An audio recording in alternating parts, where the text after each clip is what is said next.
నమస్తే. AP deputy CM Pawan Kalyan వ్యాఖ్యలు తీవ్ర చర్చనీయాంశంగా మారినాయి, వివాదాస్పదంగా కూడా మారినాయి. ముఖ్యంగా ఏంటంటే ప్రాంతీయవాదం ఉగ్రవాదం కంటే డేంజర్ అని ఒక మాట చెప్తా ఉన్నాడు, ఒక మాట మాట్లాడు. తర్వాత ఇంకోటి ఏంటంటే తెలంగాణకు రానియకపోవడానికి మీ అయ్యా జాగిరని ఇట్లా చాలా రకాలుగా మాట్లాడు. చాలా విమర్శలు కూడా గుప్పిస్తూ ఉన్నారు తెలంగాణ వాదులు కూడా, తెలంగాణ అస్తిత్వంపై దాడి జరుగుతుందని. ఇదే అంశంపై మనం డిస్కస్ చేద్దాం. మనతో బీఆర్ఎస్ పార్టీ సీనియర్ నాయకులు ఎర్రబెల్లి సతీష్ రావు గారు ఉన్నారు. నిన్న మీరు ప్రెస్ మీట్ చూసే ఉంటారు దాదాపుగా. అసలు తెలంగాణకు రావద్దనడానికి మీ అయ్యా జాగిరా అని చెప్తా ఉన్నాడు, క్వశ్చన్ చేస్తూ ఉన్నాడు. అసలు తెలంగాణ రావద్దని అన్నది ఎవరు?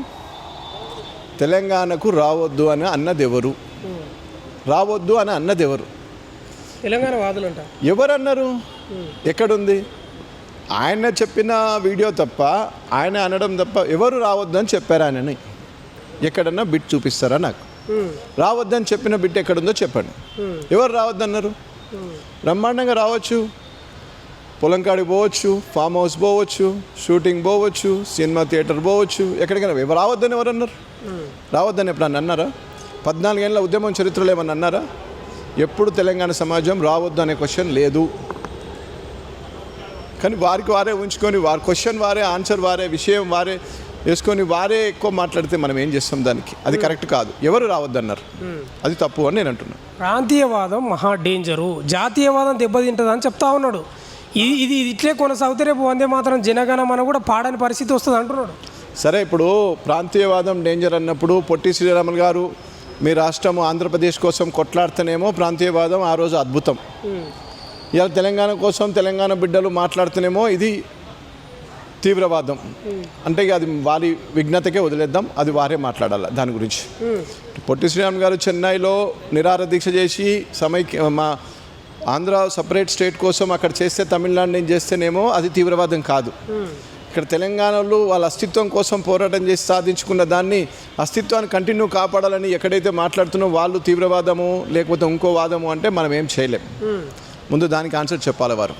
పొట్టి శ్రీరాములు గారు తప్ప కరెక్టా అనేది చెప్పాలి. అంటే ఆయన ఉద్దేశం ఏంటంటే జాతీయవాదం గొప్పది, మనకు జాతీయవాదం ఉండాలి, ప్రాంతీయవాదం ఉండొద్దు, ప్రాంతీయవాదం ఉగ్రవాదంతో సమానం అని చెప్తా ఉన్నాను. అంటే ఎట్లా ఉంటుంది అంటే ఫస్ట్ ఊరు మీద ప్రేమ ఉంటుంది, తర్వాత మండలం మీద ప్రేమ ఉంటుంది, తర్వాత జిల్లా మీద ప్రేమ ఉంటుంది, తర్వాత రాష్ట్రం మీద ప్రేమ ఉంటుంది, తర్వాత దేశం మీద ప్రేమ ఉంటుంది. ప్రేమ అనేది అంతటా ఉంటుంది కానీ అంచెలంచెలుగా ఉంటుంది. మేమేమంటున్నాం, ఇప్పుడు పవన్ కళ్యాణ్ గారి జోలికి మనం పోలే, పవన్ కళ్యాణ్ గారి గురించి మనం డిస్కస్ చేయలే. ఎక్కడ ఆయన పట్టించుకోలేదు ఎవరు కూడా. ఏ తెలంగాణ ప్రాంత బిడ్డ కూడా ఆయన మీద డిస్కస్ చేయలేదు. నిన్న పుష్కర కాలం పూర్తయింది తెలంగాణ రాష్ట్రం వచ్చి. నిన్న తెలంగాణ ఆవిర్భావ దినోత్సవ సంబరాల్లో ప్రతి ఒక్క పార్టీ, ప్రతి ఒక్క కార్యకర్త, ప్రతి ఒక్క నాయకుడు తెలంగాణ వచ్చిందన్న సంతోషంలో ప్రతి ఒక్క తెలంగాణ బిడ్డ సంతోషంగా పండుగ జరుపుకుంటున్నారు. ఈ జరుపుకుంటుంటే 60-70 సంవత్సరాలుగా ఉన్నదే ఆ పక్క రాష్ట్రం నుంచి మేము విడిపోయినాం. విడిపోయినాక నువ్వు ఈరోజు వచ్చి మళ్ళీ నా ఇంటికాడ పండుగ చేస్తా అంటే ఎట్లా అని కొంతమంది ఏదన్నా అన్నారేమో. దానికి నువ్వు నీ అయ్య జాగిరా, బుయ్య జాగిరా అని అందరూ అంటున్నారు. ఇప్పుడు నీ అయ్య జాగిరా ఇది? తెలంగాణ 4 కోట్ల మంది అయ్యల ముత్తాతల జాగిరే హైదరాబాద్ నగరం. నువ్వు వాడు విజయవాడ నుంచో, ఒంగోలు నుంచో, గుంటూరు నుంచో తీసుకొచ్చి ఇక్కడ రకం కట్టలే, ఇక్కడ నిర్మించలే. ఖమ్మం నుంచి, కరీంనగర్ నుంచి, ఆదిలాబాద్ నుంచి, అహ్మదాబాద్, అక్కడి నుంచి ఇక్కడి నుంచి వచ్చి రకం కట్టి నిర్మించిన నగరం హైదరాబాద్. కాబట్టి తెలంగాణకు సంబంధించిన ప్రతి బిడ్డ అయ్య జాగీర్ హైదరాబాద్ నగరము, తెలంగాణ రాష్ట్రం. ఇది క్లియర్. ఇంకా దీని గురించి ఇంకెక్కువ చెప్పాలంటే ఎవరైనా మేధావులతో కూర్చుంటే మేధావులు మాట్లాడతారు. మేము నిర్మించినాం, మా తాతలు ముత్తాతలు నిజాం నవాబ్కి పొలాలకి రకాలు కట్టలేని పరిస్థితి ఉంటే నిజాం నవాబుకు ఆ గిరిదావరికి వాళ్ళకు భూములు రాసిచ్చేసి ఈ రాజ్యంలో ఒక భాగం ఈ తెలంగాణ చరిత్ర, తెలంగాణ బిడ్డలు, ఈ రక్తం నుంచి వచ్చిందే ఈ నగరం. కాబట్టి ఎప్పుడు కూడా ఇంకోసారి నీ అయ్య జాగిరి అంటే బరాబర్ చెప్తాం, నీ అయ్య జాగిరి ఇక్కడ లేదని చెప్తాం. ముఖ్యంగా సతీష్ రావు గారు మీ పార్టీ గురించి ప్రస్తావించాడు. వీళ్ళు టీఆర్ఎస్ నుంచి బీఆర్ఎస్ పెట్టుకోవచ్చు, మహారాష్ట్ర పోవచ్చు, వివిధ రాష్ట్రాలలో పోయి పోటీ చేయొచ్చు, ప్రచారాలు చేసుకోవచ్చు. నేను వస్తే ఎన్ని ఒప్పైంది మీకు అని చెప్తా ఉన్నాడు. ఆయన అసలు ఆయన గురించి ఎవడు ఆలోచించుండు? ఫస్ట్ ఆయన వస్తే మేము వద్దన్నమా? అదే కదా బాధ. నువ్వు 2014లో పోటీ చేసావు, 2023లో పోటీ చేశారు. మేమేమన్నా పోటీ చేస్తే వద్దన్నమా? ప్రజలు తిరస్కరించారు, ప్రజలు వ్యతిరేకించారు, ప్రజలు ఆదరించలేదు కాబట్టి వారు మళ్ళీ ఆంధ్రప్రదేశ్ స్టాండ్ తీసుకున్నారు, ఆంధ్రప్రదేశ్లో పోయారు. ఈ తెలంగాణ రాష్ట్రాన్ని వ్యతిరేకించిన వ్యక్తిగా మేము చూస్తాం మిమ్మల్ని ఎప్పటికీ. మీరు 11 రోజులు ఈ తెలంగాణ రాష్ట్రం వచ్చినాక మీరు 11 రోజులు భోజనం చేయలేదన్న విషయమే మేము గుర్తుపెట్టుకుంటాం. మీరు మాకు ఏ విధంగా అన్యాయం చేసిన దాని మీదనే గుర్తుపెట్టుకుంటాం.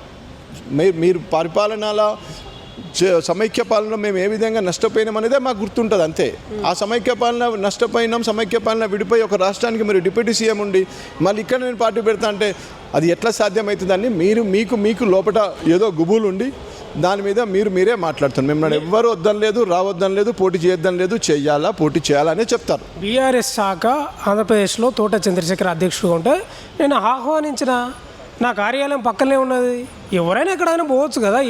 వద్దన్నారండి, అది నిన్ను వద్దన్నది ఎవరు? ఫస్ట్ నువ్వు క్లిప్ పెట్టు, మేము ఎవరు వద్దన్నారు ఇక్కడ పోటీ చేయొద్దన్నది ఒక క్లిప్ చూపి. ఎవరు వద్దన్నారు మిమ్మల్ని పోటీ? ఏ రోజు వద్దన్నారు? ఏమి ఇక్కడ నిర్మాణం చేస్తావు? ఆల్రెడీ విధ్వంసం అయ్యాగానే కదా విడిపోయింది, ఇంకా నిర్మాణం చేసేది ఏముంది? విధ్వంసం అయినామైనా విడిపోయినాం కదా, ఇంకా నిర్మాణం ఎక్కడుంది? అంటే నా ఆలోచన కాదు అది, మా జనసేన పార్టీ అధ్యక్షులు వాళ్ళు తెలంగాణలో ఉన్న వాళ్ళ ఆలోచన, అది నవనిర్మాణం అనేది నా ఆలోచన కాదు. నేనేమైనా ముఖ్యమంత్రి అయ్యేది ఉందా ఇక్కడ? మేమేమంటున్నామంటే మీ జనసేన మీరు ముఖ్యమంత్రి ఇక్కడ కావాలి లేదన్నప్పుడు మీరు ఒక పక్క రాష్ట్రంకి ఒక డిప్యూటీ సీఎం, ఈ రాష్ట్రానికి ఆ రాష్ట్రానికి వాటర్ సంబంధించినవి కానీ రకరకాల ఇంకా వివాదాలు ఉన్నాయి. మేము నష్టపోయినాం.